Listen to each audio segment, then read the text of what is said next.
တာပြောပေးမယ်နော်မမဘာမှမဖြစ်ဘူးအကုန်လုံးဝိုင်းကူညီပေးမှာနော်ဘာမှမဖြစ်ဘူးနော်မမဘာလို့ဆိုဒီလိမ့်စာနဲ့ဒီအမေကိုလည်းဆက်သွယ်လို့ရအောင်တာပြောပေးမယ်နော်မမအမေနာမည်ကဘာတူလဲမသိဘူးဒေါ်တန်းနော်ဟုတ်ပြီသမီးမမနာမည်ကသူစားအဲ့ဒါမှတ်ပုံနေမယ်အမားတို့အိမ်ကလူကြီးကိုအငယ်မလို့အငယ်မဟုတ်ပြီတိချလေးကျင်ညာပေးမယ်လေနော်အကုန်လုံးဆက်သွယ်လို့ရအောင်နော်မမနော်ဒီစာရွက်လေးနဲ့တာချက်ချင်းမိလာနဲ့ချက်ချင်းပြောပေးမယ်နော်မမဆက်မယ်အမားကိုကြီးမေးဟုတ်ပြောပေးမယ်အကူလို့ဟုတ်လောလောဆယ်ဒါဟိုဝေးသားလေးပါနော်မမတို့ကတော့မို့နော်ဒီမှာမော်တော်လာဒီရုပ်ကဆက်သွယ်ပေးမယ်နော်ချက်ချင်းလာနော်မမ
ဖြစ်သွားတယ်တော်တော်ကြီးဆိုင်နော်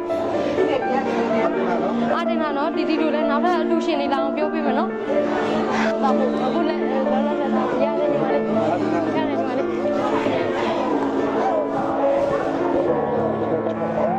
ခိုင်နေညီမလေးဒီလိုပဲခက်ခဲတွေကလူတိုင်းမှာရှိတယ်နော်အမအားမလို့